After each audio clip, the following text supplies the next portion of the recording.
are trying to solve the basic SDGs for the rural parts of the developing world. How do we democratize the delivery of health, education and livelihoods using sustainable energy as a catalyst? Many a times, in our case, what happens is numerous of these problems have been solved in bits and pieces across departments in SELCO itself, and different geographies. For example, we would do a rice thresher in Assam, and we would actually do a rice thresher again in Odisha. The cross learnings actually happen in a very difficult manner, and we unnecessarily spend philanthropic capital to reinvent the wheel in many manners, right? And our learnings are also, what happens does not get holistically captured. It might be very incidental. So we believe that via Apurva, we should be able to standardize those solutions, standardize future program designs. Thus, we are effectively managing philanthropic capital for much better development and more impact. And that's what we are using Apurva. We would like to use Apurva for.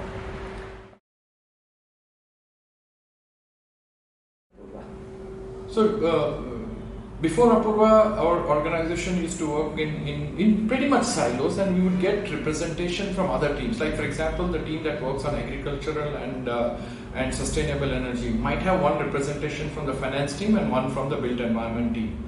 Or it might actually be working with the livelihoods team, which might not be interacting with the agricultural team or animal husbandry team, right?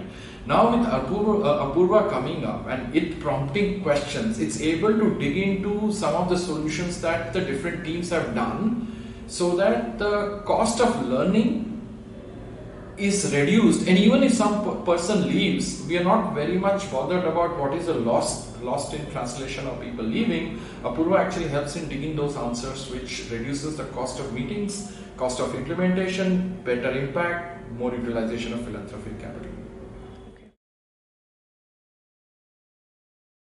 More than the organization, I believe that Apurva can be a very powerful tool for the development sector, which always reinvents the wheel in numerous cases, right? That is, so what we would like to do is use the SELCO's experience in Apurva to be a needle mover in the development sector, making sure that the next set of unserved people in Africa and India are done at a faster pace, better utilization of philanthropic capital and government monies, where Apurva is able to come up with solutions that blur the boundary lines between countries, and that is what we would like to use Apurva for.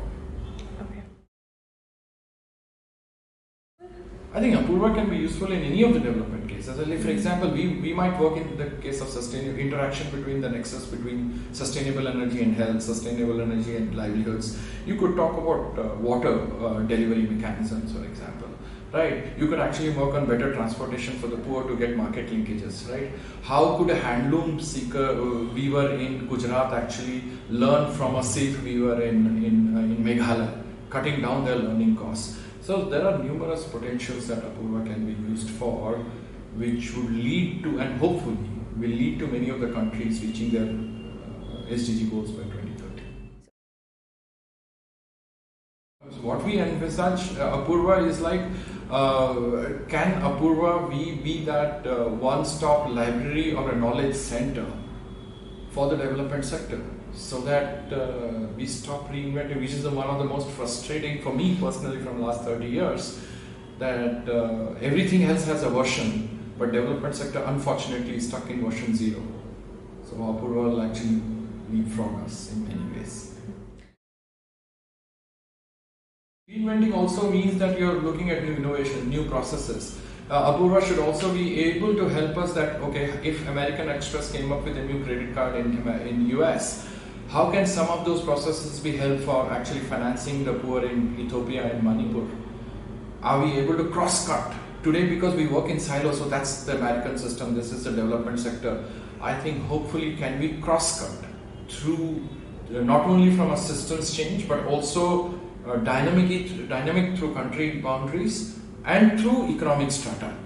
And Apurva is able to cut across diagonally, vertically, horizontally. It has been, transformational for us in terms of our work. It has leapfrogged us in multiple manner and made us much more efficient than what we were.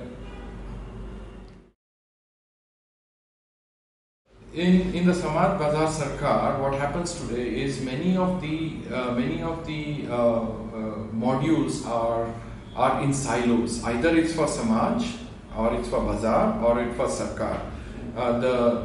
There is very few connects and loop backs of solutions that happens between, and hopefully Apurva's work, and especially we use the terminology of Samaj, Sarkar and Bazaar, where a lot of the processes would have an interlooping coming to a better solution and more sustainability between the three major stakeholders, which actually leads to a better society, a holistic society.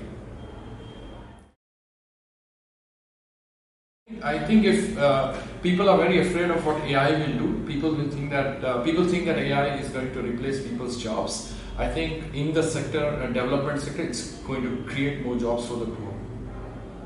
It's actually going to have an opposite effect to what people think it's going to have.